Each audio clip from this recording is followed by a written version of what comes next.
तो गाइज आज हम पढ़ेंगे यार एटा मनके तथा अस्थियाँ। ये हमारे इतिहास की पहली बुक का पहला ही चैप्टर है। इसके बारे में आज हम पढ़ेंगे। यह पार्ट के बारे में ये पहला हमारा पार्ट 1 है। इसके बाद में पार्ट 2 आएगा, तो इसमें हम जानेंगे कि ये क्या है। ठीक है, आपने और से भी पढ़ा होगा और टीचर से भी, लेकिन मैं आपको विश्वास दिलाता हूँ कि आप अगर मुझसे पढ़ेंगे तो आपको किस किताब उठाने की भी ज़रूरत नहीं पड़ेगी यार। ठीक है, तो गाइस सबसे पहले तो आप वीडियो को कर दीजिए लाइक और उसके बाद में चैनल को कर दीजिए सब्सक्राइब। ठीक है, तो हम बढ़ते हैं पार्ट की तरफ। तो सबसे पहले हम इसको कर देते हैं ओपन। तो ये हमारा पार्ट ओपन हो चुका है। तो इसको हम वीडियो के आकार में ले लेते हैं। जैसे यूट्यूब वीडियो होता है तो हम यूट्यूब पे डाल रहे हैं इसको, तो हम यूट्यूब का आकार में ले लेते हैं। तो हमारे पहले पार्ट का नाम आता है कि ईंटें मनके तथा हस्तियाँ, ये हड़प्पा सभ्यता का पार्ट है। तो आपको सबसे पहले मैं समझा देता हूँ कि इसका नाम हड़प्पा सभ्यता क्यों रखा गया। वैसे तो इसके कई नाम है, सिंधु सरस्वती, सिंधु घाटी सभ्यता, सरस्वती सभ्यता, ये बहुत से नाम है इसके। लेकिन इसको हड़प्पा सभ्यता ही क्यों कहा गया, क्योंकि इसकी जो खुदाई हुई थी उसमें सबसे पहले हड़प्पा नामक स्थान मिला था, इसलिए इसको हड़प्पा सभ्यता कहा गया। वैसे इसको सिंधु सभ्यता भी कहा जाता है, क्योंकि ये सिंधु सभ्यता ज़्यादा बड़ी है और हड़प्पा स्थान नामक छोटा है, लेकिन फिर भी सबसे पहले मिलने के कारण इसको हड़प्पा सभ्यता कहा जाता है। तो हम बढ़ते हैं आगे। तो इसमें लिखा हुआ है कि हड़प्पा संस्कृति को सिंधु नदी की घाटी में फैले होने के कारण सिंधु घाटी की सभ्यता भी कहते हैं। तो जैसे कि आपने अभी देख लिया है कि जो हड़प्पा संस्कृति को सिंधु नदी की घाटी, जो सिंधु नदी उसकी घाटी, सिंधु घाटी आप नाम से ही समझ सकते हैं कि सिंधु घाटी में फैले होने के कारण सिंधु घाटी सभ्यता भी कहते हैं। पुरातात्विक संस्कृति शब्द का प्रयोग पुरा वस्तुओं को के ऐसे समूह के लिए करते हैं जो एक विशिष्ट शैली के होते हैं। ठीक है, पुरातात्विक संस्कृति शब्द का प्रयोग पुरा वस्तुओं, जैसे पुरातात्विक वो होते हैं व्यक्ति जो पुरानी वस्तुओं की खोज करते हैं, उन्हें पुरातात्विक या पुराविद भी कहते हैं। वो उस संस्कृति की ये निकालते हैं वस्तु। ठीक है, शब्द का प्रयोग पूरा वस्तुओं के लिए किया था। पुराना वस्तु है यानी पुरानी वस्तुओं से आप ले सकते हैं, क्योंकि पुरानी वस्तुओं को पूरा वस्तु कहते हैं। जैसे 100 साल, 150 साल, 500 साल, 1000 साल, ऐसी पुरानी सब वस्तुओं को पूरा वस्तु कहते हैं। तो बढ़ते हैं हम आगे। आगे लिखा है ऐसे समूह के लिए करते हैं जो एक विशिष्ट शैली के होते हैं। ठीक है, सामान्यतया एक एक साथ एक विशेष भौगोलिक कालखंड से संबंधित पाए जाते हैं। कालखंड ये होता है जैसे ये कोई जगह है, अब यहाँ पर कोई पहले लोग लगे थे, लेकिन यहाँ पर मिट्टी जम गई, उसके बाद यहाँ रहने लग गए, उसके बाद में यहाँ से जम गई। तो क्या है कि ये एक कालखंड नहीं है, ये अलग अलग हो गए। यहाँ पर पहली बार रहने लगे, यहाँ पर दूसरी बार, और यहाँ पर अभी रहने लगे तीसरी बार में। तो इस जगह पर रहने वाले खुदाई करेंगे यहाँ पर, तो इनको कुछ नहीं मिलेगा। लेकिन उन्होंने यहाँ खोदा, उसके बाद में इनको सभ्यता मिली, और इन्होंने यहाँ खोदा तो इन्होंने सोचा कि ये एक ही संस्कृति है, लेकिन जो कि ये एक संस्कृति नहीं थी, ये बहुत ही अलग अलग संस्कृति थी। लेकिन यहाँ के जो सामान थे उनको एक में ही मिला दिया गया, क्योंकि यहाँ पर ऊपर ऐसे रहा करते। अभी भी आपने देखा होगा गाँव में लोग, जैसे ये पहाड़ है, उसके बाद में ये पहाड़ है और ये मैदानी इलाका है, तो यहाँ पर रहना पसंद करते हैं। उसके बाद में यहाँ मिट्टी जम जाएगी, यहाँ रहेंगे, यहाँ मिट्टी जम जाएगी, यहाँ रहेंगे, और यहाँ पर मिट्टी जम जाएगी तो यहाँ रहेंगे।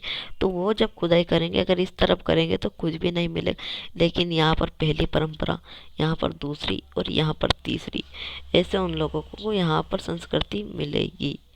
ठीक है, तो आप इससे समझ सकते हैं ये। अभी हम इसको मिटा देते हैं। तो उसके बाद में पढ़ते हैं हम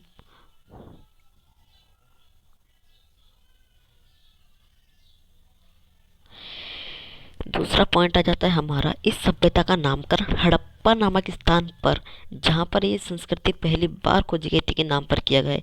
यह बात मैंने पहले भी आपको बता दी गई है कि जो ये संस्कृति है वह पहली बार कहाँ खोजी गई थी, हड़प्पा नामक स्थान पर पहली बार खोजी गई थी। तो इसी के नाम पर इसका नाम किया गया है कि इसका नाम हड़प्पा होगा, क्योंकि ये पहली बार वहीं पर खोजी गई थी। उसके बाद में हम देखते हैं पॉइंट 3 आता है हमारा, हड़प्पा संस्कृति के दो प्रसिद्ध केंद्र, हड़प्पा और मोहनजोदड़ो। मोहनजोदड़ो, आपने ये वाला नाम तो सुना ही होगा, ये तो पहली बार आया होगा शायद 12वीं क्लास में। हड़प्पा पहले भी आ चुका होगा, मुझे ऐसा कोई याद नहीं, लेकिन मोहनजोदड़ो पहले भी आया है। मोहनजोदड़ो जैसे ये टीला है, तो ये टीला मुर्दों का टीला, यहाँ पर लाशें दफनाई जाती है, उसको कहते हैं मोहनजोदड़ो। ठीक है, मुर्दे के टीले को मोहनजोदड़ो कहते हैं। ये आपने भी पहले भी पढ़ लिया है तो आपको याद होगा। और हड़प्पा तो आपने भी सीख लिया कि हड़प्पा उस स्थान को कहते हैं जहाँ पर ये संस्कृति पहली बार खोजी गई थी। उसके बाद में हम आते हैं पॉइंट 4 पर, हड़प्पा सभ्यता की खोज 1921 से 22 में की गई थी। आज से हम कंपेयर करें तो लगभग 100 साल पहले, क्योंकि ये 1921 की बात है और अभी हम 2021 में हैं। ठीक है, और इसकी खोज इस समय की गई थी, किसने की थी? दयाराम साहनी ने, राखलदास बनर्जी और जॉन मार्शल के नेतृत्व में हुई थी। वैसे आप समझते हैं कि इन्होंने खुदाई करवाई थी। ठीक है, क्या का नाम है आपको याद रखना है और सन भी याद रखना है, 1921 से 1922 में। ठीक है, पहला नाम है दयाराम साहनी, दूसरा नाम राखलदास बनर्जी और तीसरा नाम जो कि एक अंग्रेज है, जॉन मार्शल। ठीक है, तो आप बहुत ज़्यादा कठिन नहीं है, याद रह सकता है। उसके बाद में आता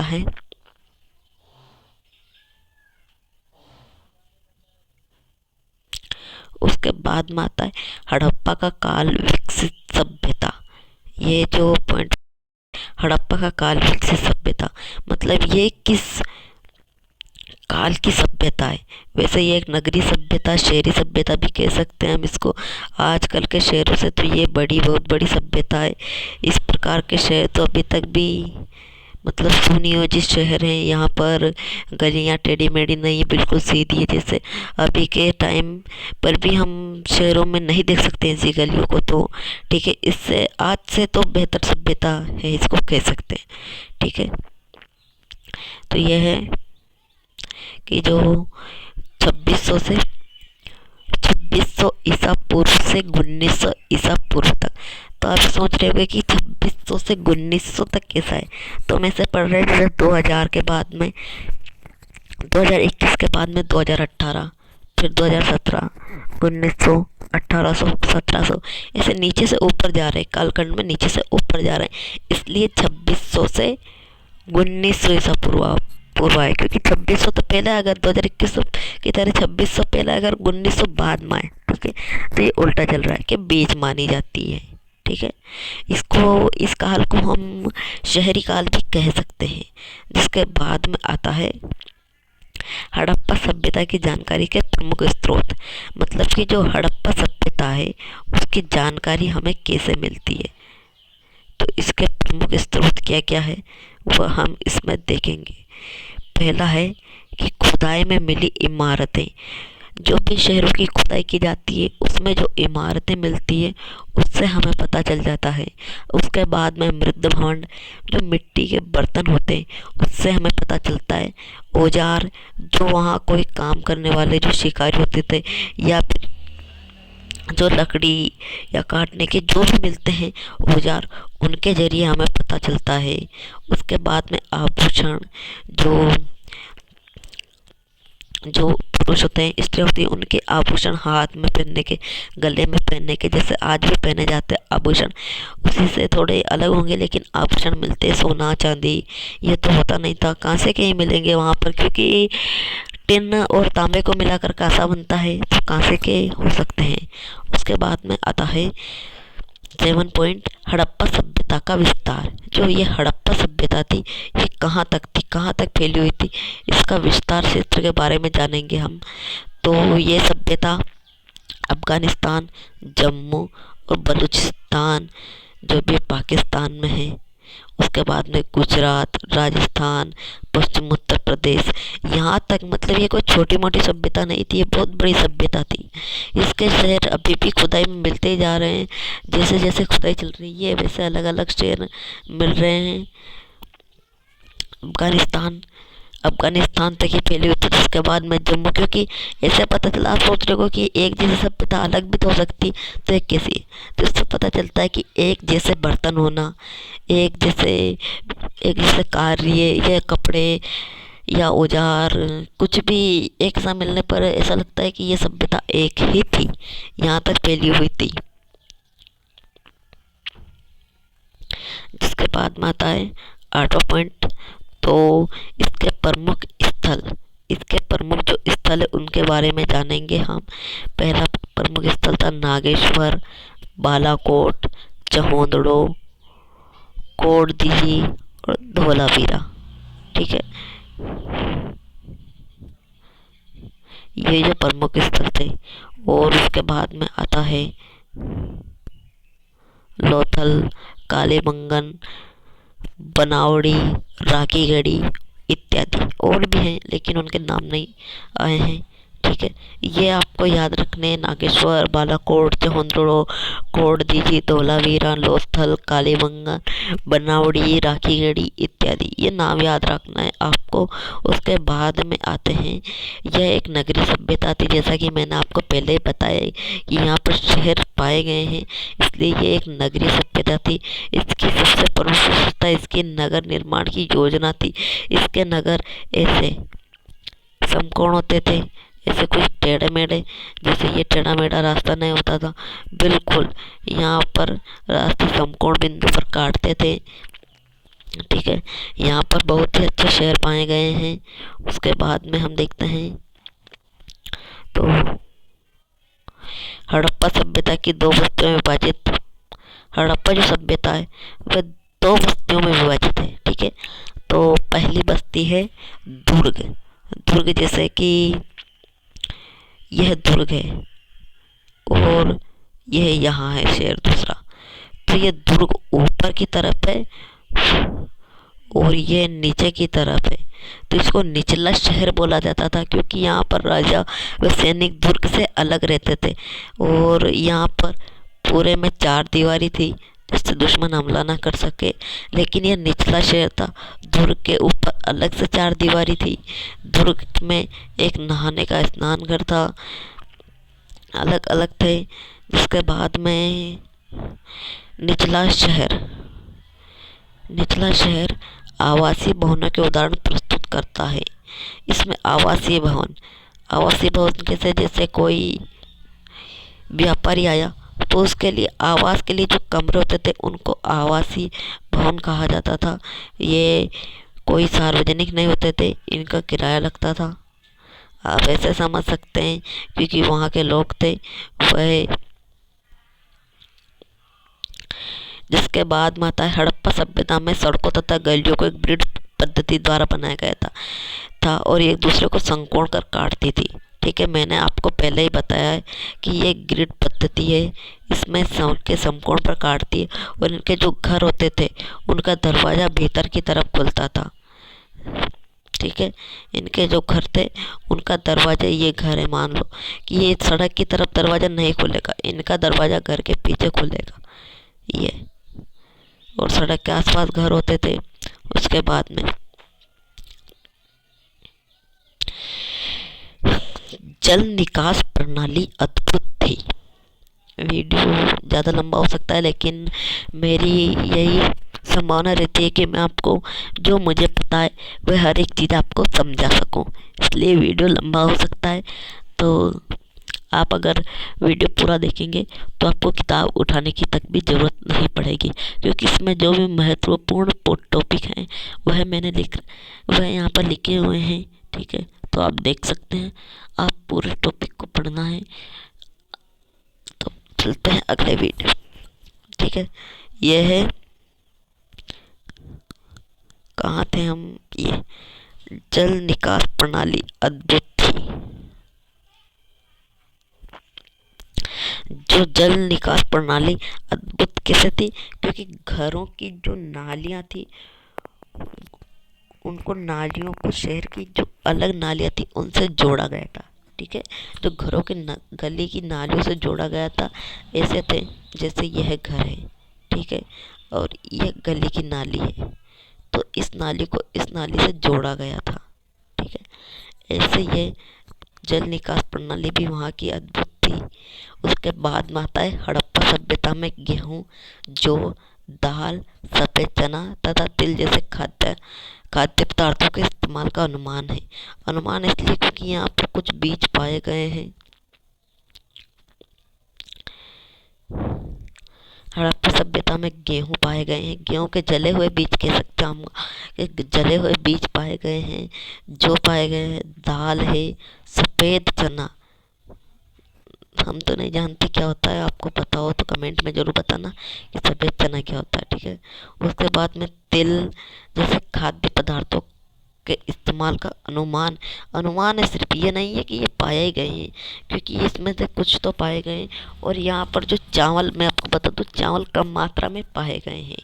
उसके बाद में है 15वां पॉइंट, वो है हड़प्पा सभ्यता में भेड़, बकरी, सूअर जैसे जानवर के अस्तित्व का अनुमान है। यहाँ पर इस सभ्यता में भेड़ बकरी भी थी, सूअर भी थे, और जानवर के अस्तित्व का अनुमान है कि वहाँ पर कुछ कंकाल मिले हैं, तो उनसे पता लगा जा रहा है कि ये भेड़ थी, बकरी थी, सूअर थी या कोई अन्य जानवर था। इसके बारे में अनुमान लगाया जा रहा है। ठीक है, तो हम पढ़ते हैं अगला पॉइंट। हड़प्पा सभ्यता में पाई जाने वाली लिपि को पढ़ने में विद्वान अभी असमर्थ हैं, क्योंकि वहाँ की लिपि कुछ अलग ही प्रकार की है, वह हमारी समझ में नहीं आ सकती। वह अलग ही तरह से लिखते थे, क्योंकि हम समझ नहीं सकते। और उस लिपि में करीब 375 से 400 शब्द होते थे, तो हमारे समझ में, हमारे जैसे हिंदी में 56-57 है, अंग्रेजी में 26 शब्द हैं, तो इसमें बहुत ज़्यादा चित्रात्मक लिपि कह सकते हैं उसको। चित्रात्मक लिपि इसलिए उसको समझने में कि कोई भी चित्र हो सकता है, क्या हो सकता है, इसलिए हम समझ नहीं पा रहे हैं उसको, वैज्ञानिक अभी तक भी। ठीक है, उसके बाद में आता है 17वां पॉइंट, हड़प्पा लिपि दाएं से बाएं ओर लिखी जाती थी। कैसे पता लगा कि दाएं से बाएं ओर लिखी जाती थी?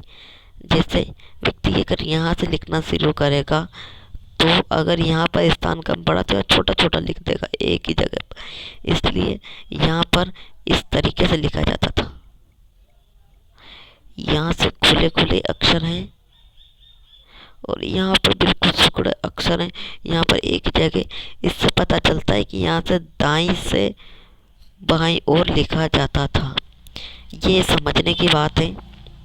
ठीक है, और इसमें चिन्हों की संख्या 375 से 400 के बीच होती थी। कितने ज़्यादा शब्द होते थे। ठीक है, इसमें बहुत सारे शब्द होते थे, कुछ तो चित्रों की तरह होते थे, इसलिए वह समझ से बाहर है। आगे पढ़ते हैं हम। 18वां पॉइंट है, हड़प्पा सभ्यता में बाट का प्रयोग संभवतः आभूषणों और मनकों को तोलने के लिए होता था, जो चट नामक पत्थर से बनाए जाते थे। बाटों के निचले मापदंड द्विआधारी होते थे। जो हड़प्पा सभ्यता में बाट पाए गए हैं, कुछ इस प्रकार के बाट थे। वह बाट अलग अलग ग्राम के थे, तो उन बाटों का प्रयोग बताया गया इसमें कि उन बाटों का प्रयोग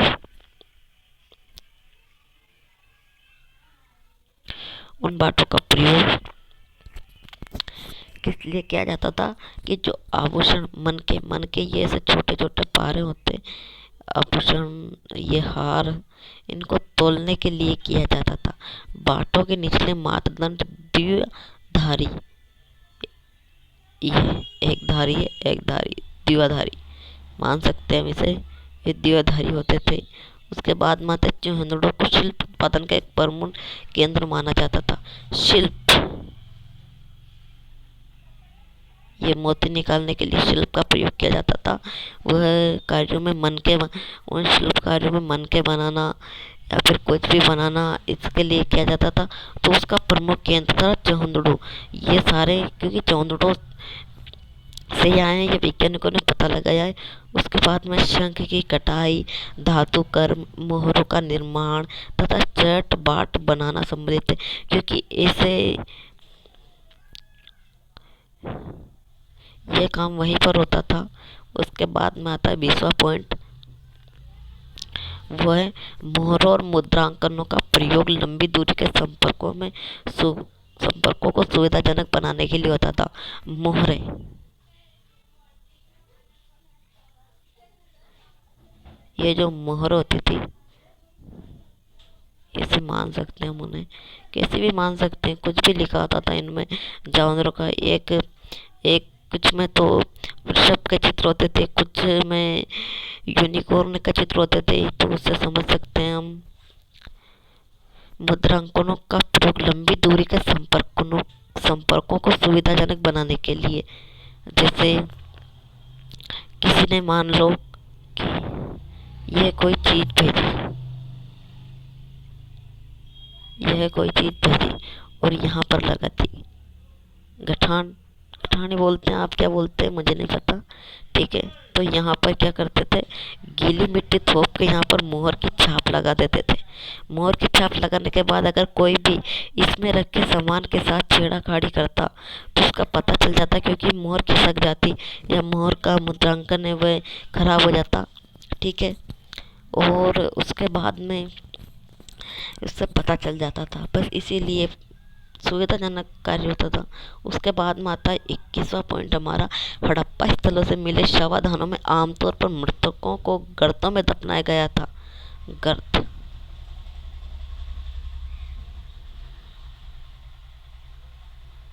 कुछ यहाँ पर पत्थर रखे होते थे, ठीक है, इस प्रकार के।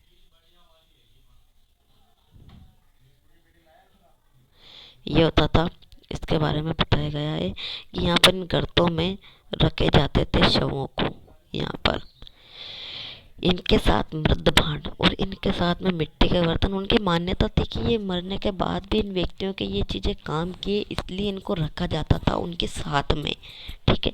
शवादानों के अध्ययन से सामाजिक आर्थिक विभिन्नता का पता चलता है कि इनमें आर्थिक विभिन्नताएं थी।